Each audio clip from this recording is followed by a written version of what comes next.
దేశంలోనే ఇతర రాష్ట్రాలకు ఆదర్శంగా ఉండేలా అగ్నిమాపక విపత్తు నిర్వహణ శాఖను తీర్చిదిద్దుతామని ముఖ్యమంత్రి చంద్రబాబు నాయుడు స్పష్టం చేశారు.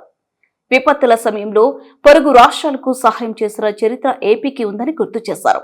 అమరావతి పెరేడ్ గ్రౌండ్ లో అగ్నిమాపక శాఖ నూతన వాహనాలు, పరికరాలు ముఖ్యమంత్రి చంద్రబాబు జెండా ఊపి ప్రారంభించారు. ఈ సందర్భంగా సీఎం మాట్లాడుతూ ప్రజల ప్రాణాలు కాపాడటానికి ప్రథమ ప్రాధాన్యం ఇవ్వాలన్నారు.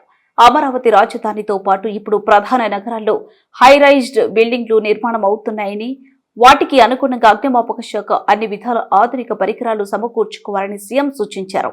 అన్ని సవాళ్లను అధిగమించి కేంద్ర పథకాలను, రాష్ట్ర ప్రభుత్వ నిధులను సద్వినియోగం చేసుకుని శాఖను బలోపేతం చేయాలని సూచించారు. ఈ కార్యక్రమంలో హోంమంత్రి అనిత, స్థానిక ఎమ్మెల్యే శ్రావణ్ కుమార్, అగ్నిమాపక శాఖ డీసీ పివి రమణ, హోంశాఖ ముఖ్య కార్యదర్శి కుమార్, విశ్వజిత్, పలువురు పోలీసు అధికారులు పాల్గొన్నారు.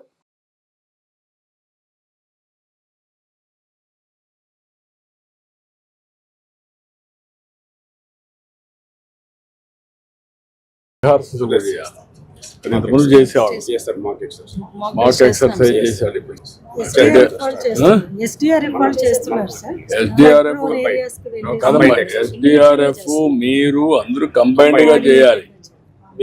ఎక్కువ ఎక్విప్మెంట్ మెయింటెనెన్స్ అంతా ఎక్కువ వీళ్ళ దగ్గర ఉంటుంది, మీ దగ్గర కొంత ఉంటుంది, ఎన్డీఆర్ఎఫ్ దగ్గర ఉంటుంది. ఇవన్నీ కామన్ ఇన్వెంటరీ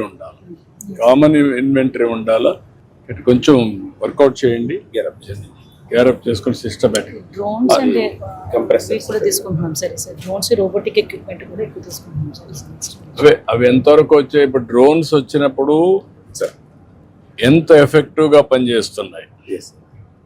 ఫైర్ వచ్చినప్పుడు డ్రోన్ ఎక్కడికైనా రీచ్ అవుతుంది.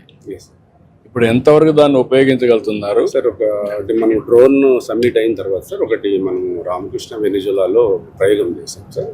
16th ఫ్లోర్ వరకు మనకు ఫైర్ ఫైటింగ్ ఎక్విప్మెంట్ క్యారీ చేసింది సార్.